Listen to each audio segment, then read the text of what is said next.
이스라엘의 왕이었던 사울은 국정을 돌보는 데는 관심이 없었습니다.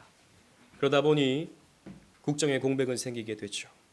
이스라엘은 점점 엉망이 되어갔습니다.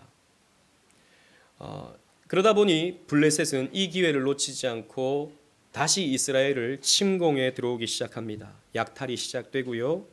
또 백성들은 울부짖기 시작했습니다. 그러나 사울은 백성들의 원성과 탄식에 귀를 막았죠. 사울에게 있어서 문제의 원인은 자신에게 있지 않았습니다. 그 문제의 원인은 누구에게 있죠? 다윗에게 있었습니다.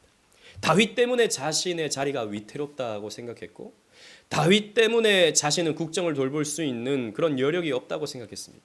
그래서 사울은 다윗을 제거해야 비로소 자신의 왕위가 안정되고 국정을 잘 돌볼 수 있다고 생각했던 것이죠. 이렇게 사울은 과대망상에 빠져 있었습니다. 피해망상에 빠져 있었던 것이죠. 누군가가 직언을 함부로 할 수도 없었습니다. 왕이시여, 이렇게 하면 안 됩니다 라고 말했다가는 당장 목숨을 잃어버려야 되지 않습니까? 그러다 보니까 그 누구도 사울 앞에서 어떤 말도 할 수 없었던 것이죠.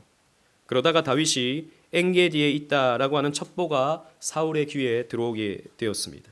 이 엔게디는요, 이스라엘 남부에 있는 사해 주변에 있는 지역입니다. 이곳은 여러 동굴들이 많아서 이 누군가를 피해서 도망오는 사람들에게 은신처로서 자주 사용되던 그런 곳이었습니다. 그래서 사울은 3,000명의 병력을 데리고 이 황야의 굴들을 하나하나 탐지하기 시작했죠. 그러던 중에 사울은 3절에 보시면 뒤를 보기 위해 동굴 안으로 들어갔습니다. 여러분, 뒤를 본다라는 말은 옛날에는 이제 다리를 가렸다라는 말로 표현되어 있었는데, 이 말은 변을 보는 관용적인 표현입니다. 그죠? 뒤 보러 간다. 그러면 우리 보통 이제 변을 보러 가는 것이죠. 여러분, 성경에 감독되시는 하나님의 연출법을 보세요. 하나님은 참으로 유머러스하신 분이십니다.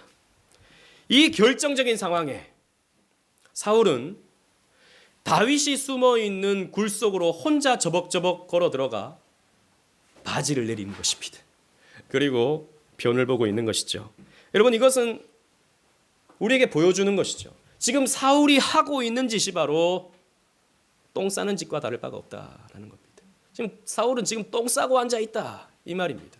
지금 사울이 하고 있는 그 모든 일들이 이 그림 한 장면으로서 대변되고 있는 것이죠. 그런데 그 어두운 굴에 누가 숨어 있습니까? 다윗과 다윗의 용사들이 그 굴 속에 숨어 있는 것이죠. 다윗에게는 절호의 기회가 찾아왔습니다. 다윗은 칼을 들고 있었고 사울은 꼼짝할 수 없이 용변에 집중하고 있는 것입니다. 오랫동안 자기를 괴롭혔던, 몇 년인지 우리가 구체적으로는 알 수는 없지만 몇 년 동안 자기를 괴롭혔던 사울을 칼 하나면 한 칼에 죽일 수 있는 그런 상황이 된 것이죠. 그러나 우리는 이 이야기의 결말을 잘 알고 있습니다. 여러분, 이 이야기 흥미로운 이야기죠. 그러나 여러분, 성경의 이 이야기는 단순히 그냥 재미있는 이야기가 아니라 우리에게 주시는 하나님의 계시입니다. 이 계시를 통해서 우리에게 하실 말씀이 있다라는 것이죠. 이 이야기를 통해서 하나님은 우리에게 복음을 가르쳐 주십니다. 그냥 다윗의 어떤 이야기를 우리에게 가르쳐 주는 것이 아니다라는 것입니다. 다윗의 그런 영웅담을 우리에게 가르쳐 주시는 것이 아니다라는 것입니다. 성경은 다윗의 실수와 연약과 죄악상을 고스란히 보여주죠. 다윗의 밑바닥을 우리는 다 살펴봤습니다. 그러나 다윗은 복음을 드러내는 인물로 귀하게 사용되어집니다. 그리스도의 복음을 선포하는 인물로서 귀하게 사용되는 것이죠. 오늘 본문을 통해서 다윗은 어떻게 복음을 가르쳐 줄까요? 오늘 이야기를 통해서 어떻게 그리스도가 드러나게 될까요? 오늘 본문을 찬찬히 살피면서 은혜를 나누고자 합니다. 우리 4절 말씀 다 같이 읽겠습니다. 본문 4절입니다. 시작. 다윗의 사람들이 이르되 보소서, 여호와께서 당신에게 이르시기를 내가 내 수를 내 손에 넘기리니 내 생각에 좋은 대로 그에게 행하라 하시더니 이것이 그날이니이다 하니 다윗이 일어나서 사울의 겉옷자락을 가만히 베니라. 아멘. 다윗의 부하들은 부추겼습니다. 한 칼이면 됩니다. 기회가 찾아왔습니다. 이전에 하나님이 내 원수를 내 손에 넘기리니 내 생각에 좋은 대로 그에게 행하라 라고 말씀하지 않으셨습니까? 바로 그 말씀이 지금 이 순간 사용되어져야 됩니다 라고 이 다윗의 부하들은 말합니다. 그런데 사실 성경에서 원수를 내 손에 넘길 테니 내 좋은 대로 행하라 라고 하시는 말씀을 성경에서 찾아볼 수는 없어요. 이 말이 블레셋에게 해당하는 말씀인지 사울에게 해당한 말씀인지 알 수가 없습니다. 어쨌든 뭐 정황상에 본다면 하나님이 이런 말씀을 하셨을 수는 있죠. 그리고 그 말씀이 사울에게 적용될 수도 있는 말씀입니다. 왜냐하면 여러분 사울은 거의 정신착란에 빠져 있는 상황이었고 다윗에게도 위험한 인물이지만 이스라엘 백성에게도 위험한 인물이 되었습니다. 사울 한 사람 때문에 수많은 이스라엘 백성들이 지금 고통을 받고 있는 거예요. 제거되어야 할 만한 그런 사람입니다. 그리고 지금 상황을 보십시오. 모든 것이 완벽하지 않습니까? 아니 여기가 어디라고 사울이 혼자서 지금 거기 굴 속에 들어와서 용변을 보고 있습니까? 그냥 너무나도 쉽게 그냥 죽여버릴 수 있잖아요. 너무나도 쉽게 제거해버릴 수 있지 않습니까? 이 사울 한 사람만 없어지잖아요. 다윗은요 이제 앞길이 창창해지고요. 그리고 안 그래도 지금 불평과 원망이 가득한 백성들은요 쾌재를 불렀을 겁니다. 기회예요. 정황이 딱 보여주고 있는 것입니다. 그런데 다윗은 어떻게 합니까? 우리가 잘 아는 것처럼 다윗은 조용히 일어납니다. 그리고 조용히 칼을 빼죠.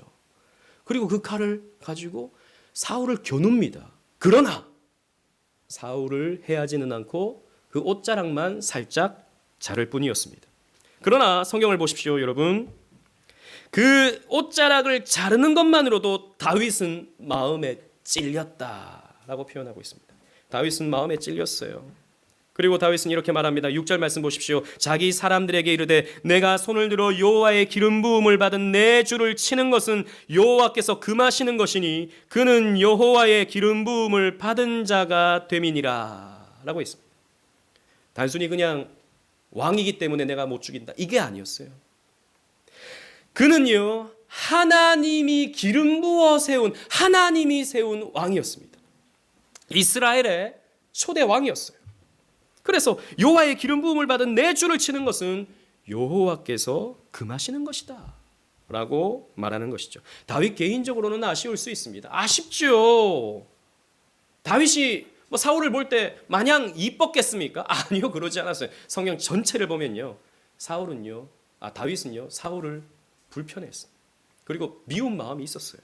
그러나 자신의 뜻을 앞세우기보다 하나님의 뜻을 앞세웠습니다.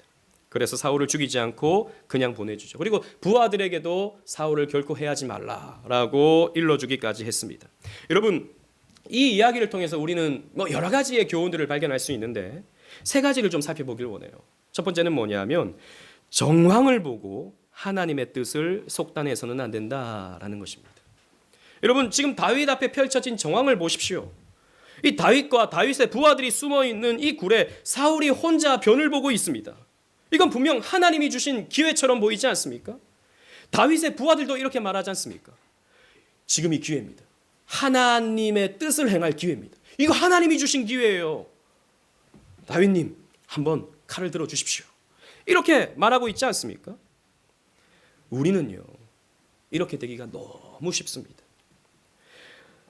너무 쉽게 내 삶에 일어나고 있는 정황을 보면서 하나님의 인도하십니다. 이거 하나님의 뜻이다 라고 오해하기가 너무 쉽다는 것입니다. 그리고 그런 오해는 언제나 자기에게 유리한 대로 나한테 유리한 대로 이거 하나님의 뜻이야 라고 생각하는 경우들이 너무 많다는 것이죠. 여러분 한번 제가 예를 들어 보겠습니다. 여러분들이 한테 적용 한번 해보십시오. 여러분들이 직장 생활이 너무 힘들고 죽을 맛입니다. 뭐 그런 분들이 있죠. 월요일이 다가오는 게 힘들죠. 내일 또 일하러 가야 된다. 그것부터가 이제 부담이 되는 그런 분들이 있을 수 있습니다. 그리고 게다가 직장 동료와 트러블이 날 수 있죠. 참 일도 힘든데 사람과의 관계도 힘들어요. 그런데 때마침 여러분들에게 스카우트 제의가 들어왔다고 생각해 보십시오. 다른 회사에서 연봉을 1.5배로 드리겠습니다 라고 누군가가 여러분들에게 접근해 온다고 생각해 보십시오. 여러분, 이 정황이 여러분들에게 찾아온다면 여러분들은 어떻게 생각하시겠습니까? 이야, 이거 하나님의 인도하십니다. 하나님이 나에게 손을 내미셨구나. 내가 저 손을 붙들어야지. 내가 저렇게 저 길로 가야지 라고 생각하면서 우리 그렇게 쉽게 생각하지 않겠습니까? 그런데 여러분, 우리는 한 번 더 생각해 봐야 됩니다. 이것이 정말 하나님이 주신 기회인지 아니면 하나님이 주신 시험인지. 여러분, 기회일 수 있습니다. 지금 여러 가지 정황상 내가 고민하고 있었는데 1.5배의 연봉을 준다? 기회일 수 있어요. 그러나 시험일 수도 있다라는 거죠. 왜 시험일 수 있습니까? 우리 지난번 직업 소명설에 대해서 말씀을 들었습니다. 우리는 직업을 옮길 수 있어요. 이직할 수 있어요. 그러나 여러분, 우리가 단순히 일하는 게 돈 많이 벌기 위해서입니까? 내 편해지기 위해서 일하는 것입니까? 아니죠. 우리는 일하는 것이 사명 감당하기 위해서입니다. 즉 하나님의 나라를 섬기기 위해서, 그리고 또 이웃을 좀 더 내 직장을 통해서 잘 섬기기 위해서, 사회적인 이익을 끼치기 위해서 우리는 일하는 것이죠. 그런데 이런 목적은 온데간데 없이 내 마음이 편해지려고, 그리고 내가 돈을 더 많이 벌려고 그렇게 직장을 옮기고 이렇게 하는 것은 잘못된 판단일 수 있는 거죠. 여러분, 모든 정황을 볼 때 이거 하나님의 뜻이다. 이렇게 되어지는 착착착착 되어지는 거 봤을 때 이거 하나님의 인도하심이다. 여러분, 쉽게 판단하지 마십시오. 이게 과연 하나님의 뜻과 맞는지를 살펴봐야 되는 것입니다. 그게 아니면 시험일 수 있다라는 것이죠. 바울은 이렇게 말합니다. 에베소서 5장 17절 말씀, 우리 주보를 보고 다 같이 읽겠습니다. 시작. 그러므로 어리석은 자가 되지 말고 오직 주의 뜻이 무엇인가 이해하라. 어리석게 쉽게 판단하지 말고 주의 뜻이 무엇인가 우리는 곰곰이 생각해보고 판단해야 되는 것입니다. 다윗은 경솔하게 판단하지 않았어. 이거 하나님의 뜻입니다. 빨리 처단하십시오. 이렇게 했을 때 경솔하게 판단하지 않았습니다. 하나님의 뜻이 무엇인가? 하나님이 지금 나를 시험하시는가? 생각하면서 말씀에 따른 판단을 했다라는 것입니다. 그리고 두 번째 교훈은 하나님이 세우신 권위를 존중하는 것입니다. 여러분, 다윗은 하나님이 세우신 권위와 질서를 존중했습니다. 그래서 하나님이 세우신 이런 위정자에게 준 권위, 이것이 어떤 의미인지 다윗은 생각했던 것이죠. 다윗은 날마다 율법을 묵상하는 자였기 때문에 이 말씀 또한 잘 알고 있었을 것입니다. 출애굽기 22장 28절 우리 주보를 보고 다 같이 읽겠습니다. 시작. 너는 재판장을 모독하지 말며 백성의 지도자를 저주하지 말지니라. 아멘. 재판장을 모독하지 마라. 여러분, 구약 시대 때 재판장은 누구를 말하는 것입니까? 왕을 말하는 거예요. 왕이 재판을 하지 않습니까? 솔로몬이 재판을 하잖아요. 왕이 재판을 하는 거예요. 재판장을 모독하지 말고 백성의 지도자를 저주하지 말라라고 했습니다. 근데 재밌는 것은 여기 재판장에 해당하는 히브리어를 찾아보잖아요. 그러면 뭘로 되어 있냐면 엘로힘이라고 되어 있습니다. 여러분, 엘로힘 많이 들어보셨죠? 엘로힘은 주로 어떤 단어로 번역되냐 하면 하나님이라는 말로 번역됩니다. 이 엘로힘이라는 말이 하늘에서 온 분들이라는 뜻을 가지고 있거든요. 하늘에서 온 분들, 삼위 하나님을 표현하고 있는 것입니다. 그러니까 하나님을 엘로힘이라고 표현하는데 본문에서는 이 엘로힘이 재판장으로 번역되었다라는 것입니다. 사실 성경 곳곳에서 그렇게 번역되고 있어요. 혹은 통치자라는 말로도 번역돼요. 여러분, 왜 이 고귀한 하나님이라는 표현을 재판장, 통치자에게 이렇게 사용되는 것이겠습니까? 여기는 중요한 메시지가 있는 거죠. 즉 하나님이 이 세상을 통치하실 때, 하나님이 선악을 판단하실 때 누구를 통해서 판단하시는가? 세상 재판장을 통해서, 세상 통치자를 통해서 판단하시고 다스려 가신다라고 하는 것을 우리에게 가르쳐 주는 거죠. 그러니까 재판장은, 통치자는 누굽니까? 하나님의 대리인인 것입니다. 하나님의 대리인이에요. 그래서 이런 재판장을 모독하는 것은 하나님을 모독하는 것이 되는 것입니다. 백성의 지도자를 저주하는 것은 하나님을 저주하는 죄가 되는 거예요.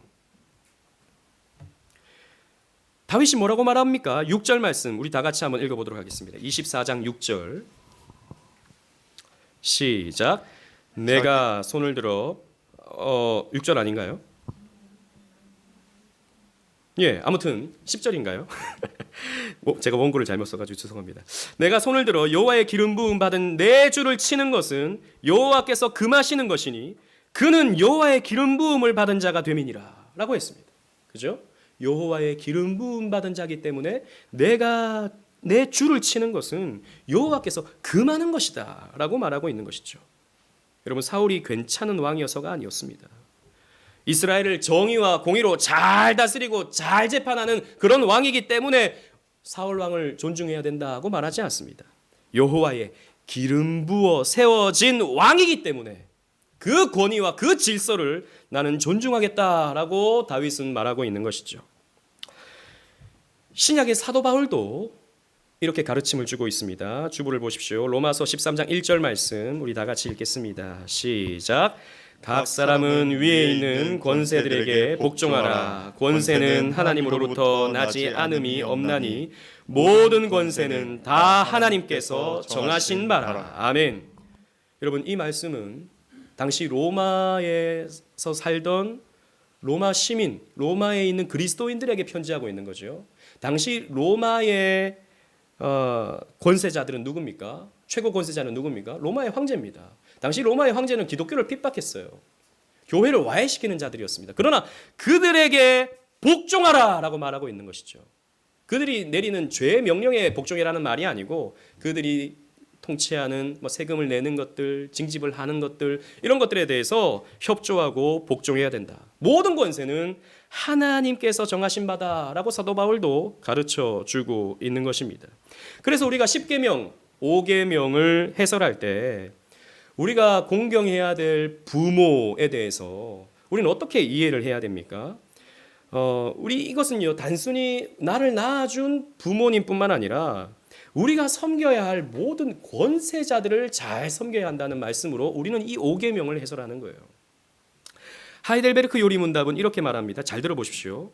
104문에서 제5계명에서 하나님께서 원하시는 것은 무엇입니까? 나의 부모님, 그리고 내 위에 있는 모든 권위에 모든 공경과 사랑과 신실함을 나타내고 그들의 모든 좋은 가르침과 징계에 대해 합당한 순종을 하며 또한 잘 들어보십시오. 그들의 약점과 부족에 대해서는 인내해야 합니다. 왜냐하면 그들의 손을 통해 우리를 다스리는 것이 하나님의 뜻이기 때문입니다. 라고 설명하고 있어요. 하나님이 우리를 보호하고 우리를 잘 살아갈 수 있도록 하기 위해서 하나님은 국가 지도자들을 세우시고 또 뿐만 아니라 우리 위에 있는 권세자들을 세우시고 우리를 지키시고 보호하시고 다스려 가신다라는 것이죠. 웨스트민스터 대유리 문답은 그 부모에 대해서 좀 더 자세한 설명을 해주고 있어요. 잘 들어보십시오. 124문 대유리 문답입니다. 제5계명에 있는 부모는 누구를 뜻합니까? 여러분 이거 잘 들으셔야 돼요. 코이노니아 때 문제가 있어요. 잘 들으셔야 됩니다.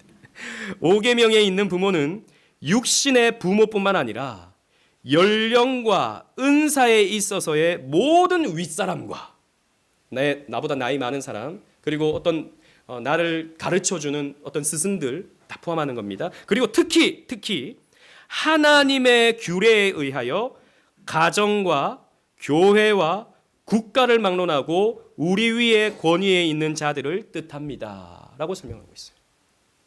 특히 하나님의 규례에 있어서 가정, 부모님, 나를 낳아주신 부모님, 그리고 교회의 당회, 그리고 훈도권을 가진 목사, 그리고 국가 위정자들, 대통령과 같은 이런 자들에게 우리는 그 권위를 존중하고 그런 행정적인 절차에 대해서 합당한 절차에 대해서 우리는 순종할 수 있어야 된다라고 가르쳐주고 있는 거죠. 그래서 여러분 다윗이 11절 말씀 보십시오. 사울에게 어떻게 부릅니까? 내 아버지여 보소서, 내 손에 있는 왕의 옷자락을 보소서라고 말합니다. 사울을 향해서 뭐라고 말한다고요? 내 아버지라고 부르고 있다는 것입니다. 다윗에게 있어서 공경해야 될 부모 가운데 한 사람이 바로 사울이다라고 하는 것을 가르쳐 주고 있는 것입니다. 그래서 우리는 이 권위를 존중할 줄 알아야 됩니다. 최근에 제가 뉴스를 보다가 좀 마음이 참 불편한 게 있었는데, 제가 정치 얘기를 하는 것은 아닙니다. 여러분 오해하지 말고 들으십시오. 서울 태평로에서 진행된 어느 정치 집회에서 난방비 폭탄의 주범이라고 하면서 대통령의 얼굴과 또 대통령의 부인 얼굴, 그리고 법무부 장관 얼굴을 이렇게 붙여놓고 아이들에게 화살을 쏘게 만드는 거예요. 그러니까 이게 야당 집회인 거죠. 그 얼굴을 향해서 아이들에게, 그 부모님과 같이 오는 아이들 있잖아요. 이벤트로 그렇게 화살을 쏘게 만드는 거죠. 그래서 잘 맞춘 아이들에게 선물 주고. 여러분, 저는 대통령에 대한 무조건적인 복종, 저는 그건 합당하지 않다고 봅니다. 우리는 건전한 방법과 합당한 논리로 비판하고 권력에 대해서 당연히 견제할 수 있어야 되죠. 민주사회에서 당연히 그렇게 해야 됩니다. 하지만 그런 식의 시위는 성경과는 어긋납니다. 성경의 가르침과는 어긋납니다.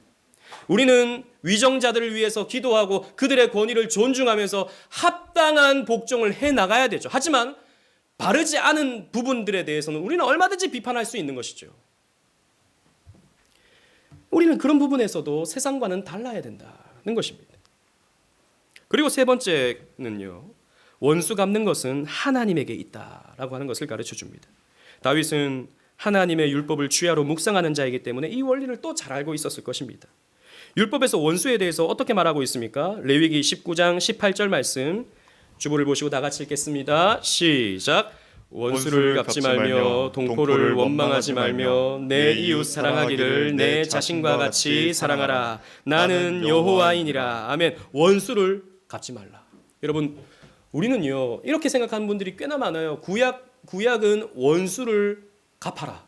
이는 이로, 눈은 눈으로 라고 가르치고, 신약은 원수를 갚지 말고 원수를 사랑하라 라고 가르친다라고 생각하시는 분들이 꽤나 많아요. 그렇지 않습니다. 구약이나 신약이나 일관성 있게 원수를 사랑하라고 가르쳐요. 아니 목사님, 그러면 눈에는 눈, 이에는 이, 동해 보복법은 무엇을 가르쳐주는 말씀입니까? 그거 그대로 복수하라는 말씀 아닌가요? 아니요, 그건 복수하라는 말이 아니고요. 폭력은 폭력을 낳기 때문에, 눈에는 눈, 이에는 이, 폭력을 낳기 때문에 원초적으로 폭력을 행하지 마라라고 가르쳐주는 말씀이 동해 보복법의 의미예요. 그렇기 때문에 우리는요 이런 원수 갚는 것은 우리의 일이 아니라는 것을 알아야 됩니다. 여러분, 어떻게 보면 참 화병날 그런 말씀이죠. 우리는 원수가 있으면 되갚아줘야 되잖아요. 누가 나에게 속에 불을 지르는 말을 했다. 그러면 우리 어떡하죠? 밤새도록 생각합니다. 나는 어떻게 갚아줄까? 나는 어떻게 그 사람의 염장을 한번 질러볼까? 우리 그렇게 생각합니다. 그렇게 해서 여러분 해보신 분 있을지 모르겠습니다. 그래서 한번 내가 한번 갚아준다. 그래서 팍 쏟아부었어요. 마음이 시원하던가요? 마음이 시원하던가요? 아니요. 거듭난 사람은요 그렇게 한번 갚아주잖아요. 마음이 불편합니다. 마음이 불편해요. 게다가 또 그 사람은 가만히 있습니까? 염장을 처음부터 찔렀던 그 사람은 어이구, 이 사람이 이렇게 나오네, 어이구 미안해라, 이렇게 되나요? 그렇지 않습니다. 더 상상하지 못하는 방법으로 나를 그냥 몰아버리죠. 복수는요 또 다른 복수를 낳습니다. 그걸 보여주는 게 사실 불신자들도 알잖아요. 그 박찬욱 감독의 올드보이라는 영화 여러분 보시지 않습니까? 거기 유지태가 자기 어렸을 때 상처를 줬던 그 최민식을 복수하는 이야기잖아요. 최민식을 비참하게 만들어버립니다. 그런데 행복해하던가요? 그 영화에서? 아니요. 거기서 유지태는 자살해요. 그 행복하지 않은 거예요. 또 그 복수 3부작 있지 않습니까? 친절한 금자씨. 금자씨가 열심히 칼을 갑니다. 복수를 하기 위해서. 그래서 거기도 최민식이에요. 최민식이 또 죽죠. 죽나요? 죽는 걸로 나옵니다. 행복하던가요? 그 이영애가 행복해하던가요? 아니요. 그 두부의 얼굴을 파묻는 장면으로 끝이 나죠. 눈물을 흘리면서. 기쁘지 않은 거예요. 자기가 그 복수를 하면 행복할 거라고, 마음이 시원할 거라고 생각했지만 기쁘지 않은 거예요. 오히려 더 마음에 이상한 감정만 생기게 되는 겁니다. 복수는요 여러분 문제 해결이 아닙니다. 하나님은 그래서 복수하지 말라고 말씀하시는 거예요. 복수가 답이 아니다. 원수 갚는 것이 답이 아니다 라고 말씀하시는 거죠. 여러분 하나님 뭐라고 말씀하십니까? 너희들을 복수하지 마라. 복수는 내가 한다. 원수 갚는 것은 내가 하는 일이다 라고 가르쳐줘요. 여러분 하나님은요 공의로우신 하나님이십니다. 그래서 하나님은 죄에 대해서 반드시 응징하시는 하나님이세요.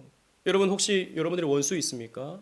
여러분들을 왜 그런지 모르는데 나만 보면 막 잡아먹으려고 막 애를 쓰는 막 그런 사람, 여러분 우리 인생 살다 보면 그런 사람들을 한두 번씩 만나죠. 이상하게 만납니다. 어딜 가도 그런 사람이 한 사람씩 있어요. 우리 주일학교 학생들한테 물어봤어요. 우리 친구들 원수 있어요? 그러니까 네 우리 반에 한 두세 명은 있어요. 그러더라고요.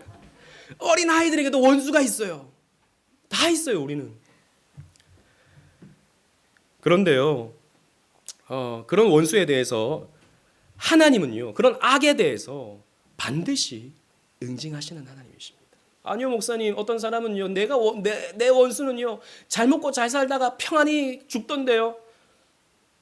죽는 게 끝입니까 여러분? 아니요 최후 심판도 있는 거죠. 하나님은 악에 대해서 반드시 응징하시는 심판하시는 하나님이십니다. 우린 그것을 믿어야 돼요. 그래서 로마서 12장 19절에 사도 바울은 이렇게 가르쳐주고 있습니다. 우리 주보를 보시고 다 같이 읽겠습니다. 시작. 내 사랑하는 자들아 너희가 친히 원수를 갚지 말고 하나님의 진노하심에 맡기라. 기록되었으되 원수 갚는 것이 내게 있으니 내가 갚으리라고 주께서 말씀하시니라. 아멘. 원수 갚는 것은 하나님에게 있다. 내가 갚겠다. 그러니 너희들은 원수를 갚지 마라 라고 말씀하는 거죠. 그래서 다윗이 이렇게 말합니다. 12절 말씀 보세요. 12절 말씀 보시면 이 다윗의 뒤끝이 보이는 장면인데요. 여호와께서 나와 왕 사이를 판단하사 여호와께서 나를 위하여 왕에게 보복하시려니와 내 손으로는 왕을 해하지 않겠나이다. 여러분 다윗의 감정이 솔직한 감정이 드러나죠. 보복하시면 하나님이 하시겠지만 나는 왕에게 보복하지 않겠습니다. 하시면 하나님이 하시겠지요. 뭐 이렇게 이야기하는 것입니다. 실제로 다윗은 보복하지 않아요. 이 사울의 손주 무비보셋이 있죠. 잘 선대해 줍니다. 그리고 나중에 다윗이 아들의 반역 때문에 쫓겨가게 될 때 무비보셋이 이 입장이 묘하거든요. 이 사람이 다윗을 배신하는 것처럼 이렇게 보입니다. 그래서 다윗에게는 그게 나름 불편했죠. 신하들이 또 무비보셋이 배신했다 막 이렇게 얘기를 하니까 불편했죠. 그렇다고 해서 무비보셋을 또 해하지 않아요. 원수 갚지 않아요. 또 다윗은요 시므이라는 신하가 배신했을 때도 마찬가지로 원수를 갚지 않습니다. 아니 내 아들도 저렇게 배신하는데 저 신하가 배신하는데 그게 무슨 소용이겠느냐 라고 하면서 그냥 넘어가 버리죠. 그러나 여러분 다윗은요 그 억울함 그 분노를 가지고 어떻게 하는가, 그냥 혼자 삭히고 아유 뭐 그냥 넘어가자 이게 아니고요 하나님께 나아갔습니다. 하나님께 나아갔어요. 하나님께 부르짖습니다. 하나님 원수들을 벌해주세요 라고 하나님께 부르짖었습니다. 여러분 시편 3편 7절 말씀 우리 주보를 보고 다 같이 한번 읽어보도록 하겠습니다. 시작. 여호와여 일어나소서 나의 하나님이여 나를 구원하소서. 주께서 나의 모든 원수의 뺨을 치시며 악인의 이를 꺾으셨나이다. 아멘. 하나님 내 원수 아시죠? 귀통배기를 그냥 날려주십시오. 하나님 뺨을 후려쳐 주십시오. 나는 안 하겠습니다. 그러나 하나님은 그렇게 해주십시오. 하나님 이를 한번, 잔인해요 다윗, 이를 꺾어 주십시오. 여러분 우리는요 내가 그렇게 해야 마음이 시원하다고 생각합니다. 내 원수, 나를 힘들게 만들었던, 나에게 상처 줬던 그 사람에게 내가 뺨을 후려쳐야 내 마음이 시원하다고 생각해요. 내가 이놈 한번 내가 벤치 가져와 이를 한번, 아이고 너무 죄송합니다. 그런 영화 나오잖아요. 여러분 그렇게 되면요 결국에는 또 다른 복수를 우리는 만날 수밖에 없죠. 하나님이 하시겠다라는 것입니다. 하나님이 이렇게 우리의 원수들에 대해서 벌을 내리신다라는 것입니다. 이렇게 다윗의 선처를 겪었던 사울은요 회개하는 것 같은 모습을 보입니다. 다윗은 자기를 철저하게 낮추면서 사울에게 이렇게 소리칩니다. 14절 15절 말씀 보십시오. 제가 14절을 읽고 여러분들이 15절을 읽으시겠습니다. 이스라엘 왕이 누구를 따라 나왔으며 누구의 뒤를 쫓았나이까? 죽은 개나 벼룩을 쫓음이니이다. 시작.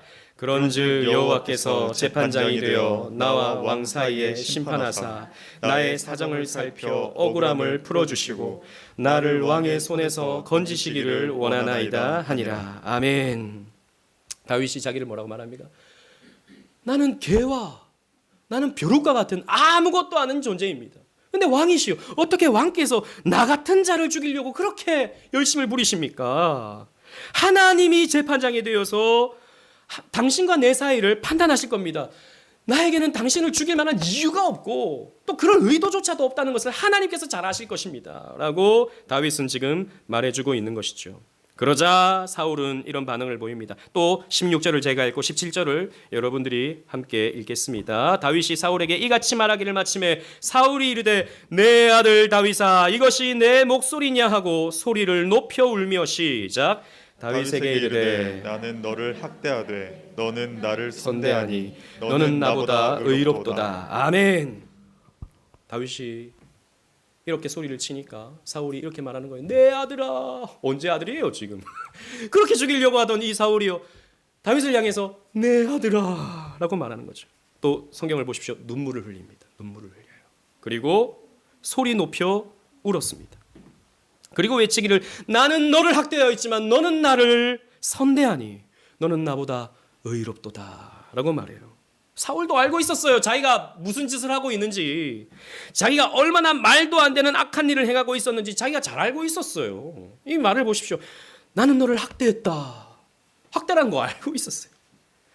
그런데 여러분, 여기에서 우리는 사울의 마음을 봐요. 죄인 줄 알아요. 그런데 계속 이어가요. 이어갔었어요.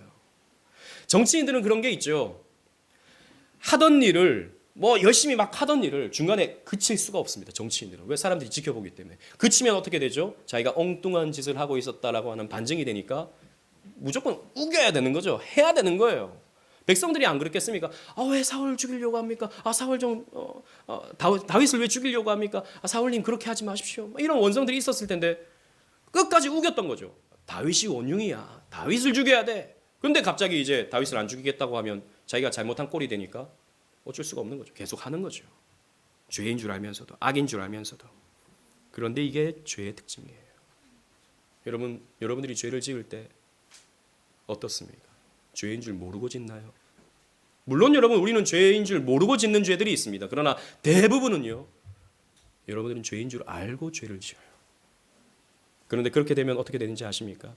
여러분들의 마음이 조금씩 굳어집니다. 죄에 대해서 둔감해져요. 죄인 줄 알고 짓잖아요. 원래 그런 거지 뭐.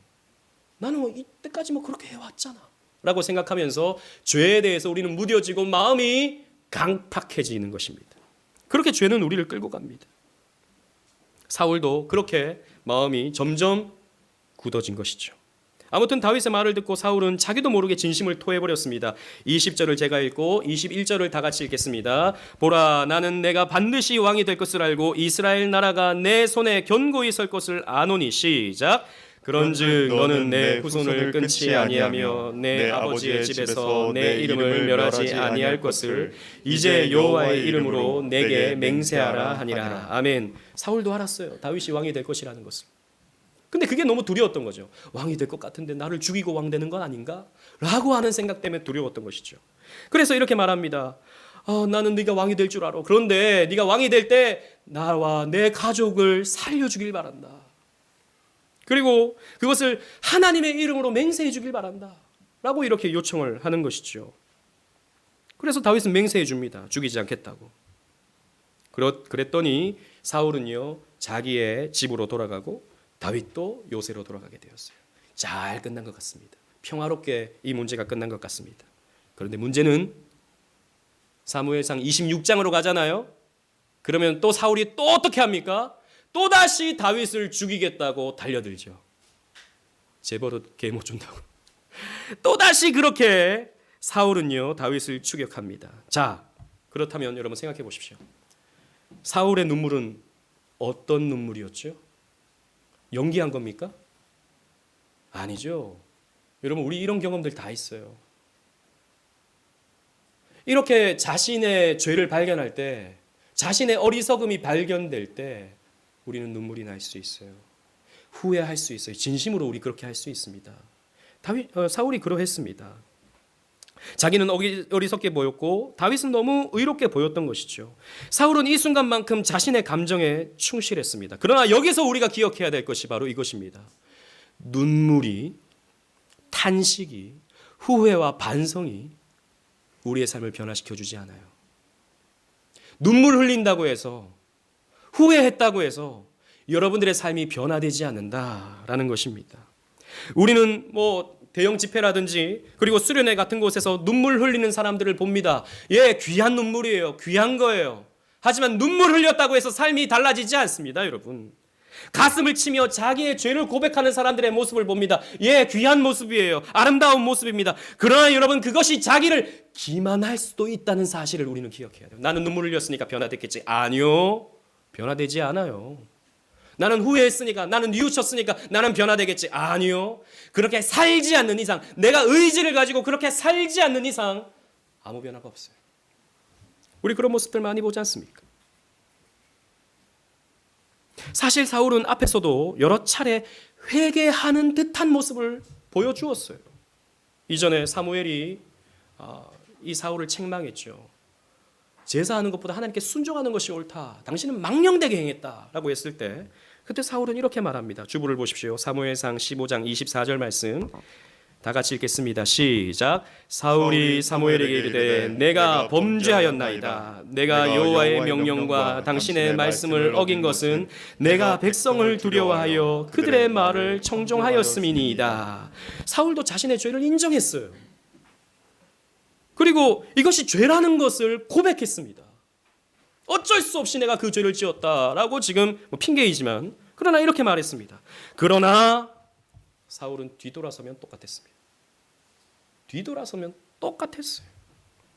여러분, 백날 눈물 흘려 보십시오. 백날 자신의 연약과 죄를 인정해 보십시오.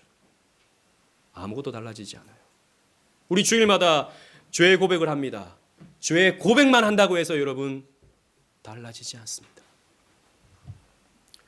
사실 하나님이요, 사울에게 회개할 기회를 주시는 거예요. 죄를 지적하시고요, 죄를 깨닫게 하시고요, 뉘우치게 하시는 것은 회개할 기회를 주시는 겁니다. 그러나 사울은 회개하지 않았어요. 후회할 뿐, 자신의 죄를 뉘우칠 뿐 회개하지 않았습니다. 자주 말씀드리죠. 회개는 회개 기도가 아니라 실제로 내 삶을 돌이키는 것입니다. 짓던 죄를 끊어버리고 하나님의 말씀으로 내 삶을 바꾸어 가는 것, 이것이 진정한 회개이지, 회개기도 첫날 만날해 보십시오. 달라지는가? 아무것도 달라지지 않아요. 아무런 성장이 없습니다. 여러분, 이게 위험한 거예요. 하나님이 죄를 지적하시는데, 하나님이 죄를 깨닫게 해주시는데 회개하지 않으면 어떻게 됩니까? 더 마음이 굳어집니다. 회개하도록 하나님이 우리의 마음을 이끌어 가시는데, 죄를 가르쳐 주시는데 어쩔 수 없지, 내 삶이 지금 이런 상황인데 내가 먹고 살려면 이렇게 해야지, 당장 내가 이게 지금 필요한데 내가 어떻게 이걸 내려놓을 수 있어, 계속 하잖아요. 여러분들의 마음은 굳어질 겁니다. 사울과 같이 굳어질 거예요. 나중에는 그 어떤 방법으로도 돌이킬 수 없는 미치광이, 사탄이 우리를 이끌어가도 아무런 거기에 대한 저항할 수 없는 그런 사람이 되고 말 것입니다. 여러분, 하나님이 여러분들의 죄를 깨닫게 하실 때, 오늘 말씀이 나를 향한 말씀이구나, 오늘 이 목사님의 설교가 나를 향해서 지금 선포되고 있구나 라는 생각이 드실 때, 여러분들은 여러분 안에 있는 그 득실득실한 죄를 끊어내셔야 됩니다. 돌이키셔야 돼요. 주께서 에베소 교회를 향해서 어떻게 말씀하셨죠? 처음 행위를 가지라 라고 했습니다. 회개하라, 처음 행위를 가지라 라고 했습니다. 여러분, 사울은요, 처음부터 이러지 않았어요. 처음에 우리 사울 쭉 살펴봤지 않습니까? 처음에 사울이요, 얼마나 겸손했는지는 모릅니다. 아니, 베냐민 지파에 가장 작은 자인 내가 어떻게 기름 부음을 받을 수 있습니까? 라고 말했던 사람이 사울이었어요. 그리고 암몬이 쳐들어왔을 때 그 송아지를 각을 떠서 이스라엘 백성들은 나를 따르라, 내가 이 전쟁에서 앞장서겠다라고 해서 담대하게 싸웠던 사람이 사울이었습니다. 그런데 그 사울이 온데간데 없고 이제는 다윗을 죽이겠다고 앞장서는 이런 이상망측한 인간이 되어버리고 말았던 것이죠. 회개하지 않아서 그렇습니다. 이것이 사울의 가장 큰 비극이 된 것이죠. 오랜 시간 죄악이 철갑처럼 겹겹이 쌓여진 사울의 굳어진 마음을 극복할 수 없었던 것입니다. 여러분, 말씀을 맺겠습니다. 오늘도 우리는 다윗의 모습을 통해서 예수님을 발견합니다. 예수님은 원수 갚지 않는 것을 넘어서 원수를 사랑하라고 말씀하셨습니다. 마태복음 5장 44절에 나는 너희에게 이르노니 너희 원수를 사랑하며 너희를 박해하는 자를 위하여 기도하라. 여러분, 이 말씀은, 이 예수님의 말씀은요, 오늘 우리들에게는 화병을 일으키는 말씀이에요. 원수는 어떻게 해야 됩니까?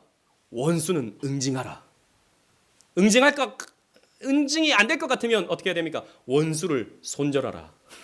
이게 오늘날 우리 시대의 가르침이에요. 손절해야죠. 무슨 원수를 사랑합니까? 원수에게 잘해주면 원수가 어이구 고맙다, 어이구 감사합니다 이렇게 합니까? 아니죠. 더 만만하게 보죠. 요놈 요거 쉽네, 더 짓밟아버려도 되겠다, 이렇게 생각하는 게 세상의 원리입니다. 그래서 존 파이퍼 목사님은 이런 원수를 사랑하라는 말씀이야말로 기독교가 사람이 만들어낸 종교가 아니라 하나님께서 주신 진리체계다, 이것의 증명이다 라고 설명했어요. 발명된 것이 아니라 주어진 것이다. 사람이 가르침을 쓴다면 이런 식으로 쓰지는 않는다는 것이죠. 어느 종교에서도 원수를 사랑하라는 말을 하는 종교가 없어요, 여러분. 그런데 여러분, 잘 생각해 보십시오. 이것이 복음입니다. 원수를 사랑하라 라고 하는 말씀이 우리에게는 복음이 된다고요. 여러분, 생각해 보십시오. 주께서 만약에 원수 갚는 것을 당연히 하셨다면 저와 여러분들은 어떻게 됩니까? 저와 여러분, 원수가 멀리 있습니까? 아니요. 그 원수는요, 바로 저와 여러분들입니다. 여러분들도 아시잖아요. 여러분들이 어떤 존재인지.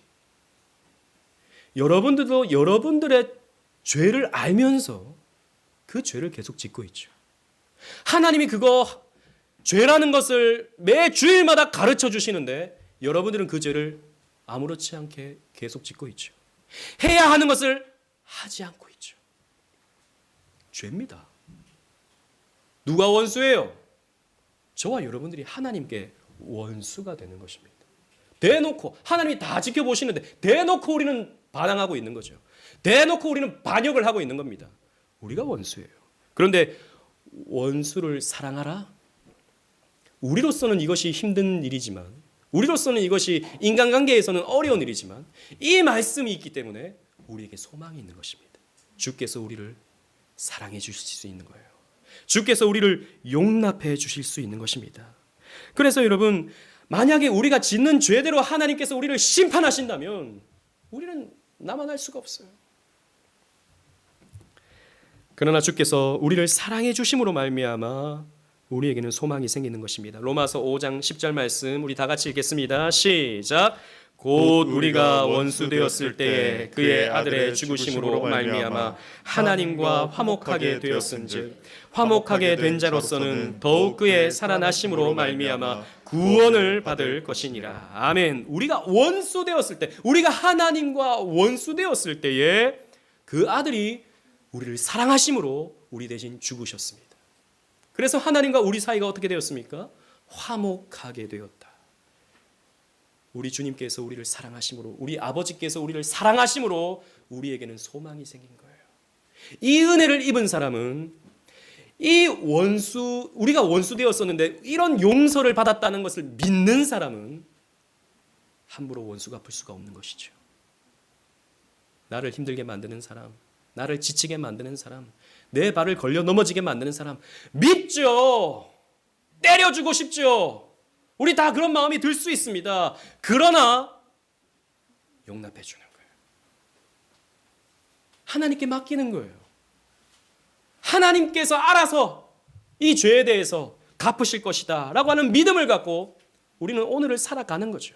그리고 애써 그 사람을 향해서 웃어주는 겁니다. 그거 가식 아닌가요? 아니요. 그게 여러분 다르게 표현한다면 사랑일 수 있어요. 내가 그 사람을 용서한다는 표현이거든요. 그 사람에게 애써 우리는 친절을 베푸는 거예요. 그게 여러분 우리가 할 수 있는 최선의 승리의 모습입니다. 무엇이 승리죠? 내가 그 사람 이겨먹는 게 승리입니까? 아니요. 내가 그 사람에게 친절을 베풀어 버리는 것. 내가 그 사람에게 사랑을 베풀어 버리는 것. 이것이 진정한 승리예요. 그렇게 하실 때 하나님은요, 우리를 높이실 것입니다. 이 복음을 들은 저와 여러분들은 그렇기 때문에 우리는 우리의 죄에서 돌이켜야 됩니다. 회개하는 자는 소망이 있지만 그저 감상하는 자는 아무 열매가 없습니다. 말씀을 감상하지 마십시오.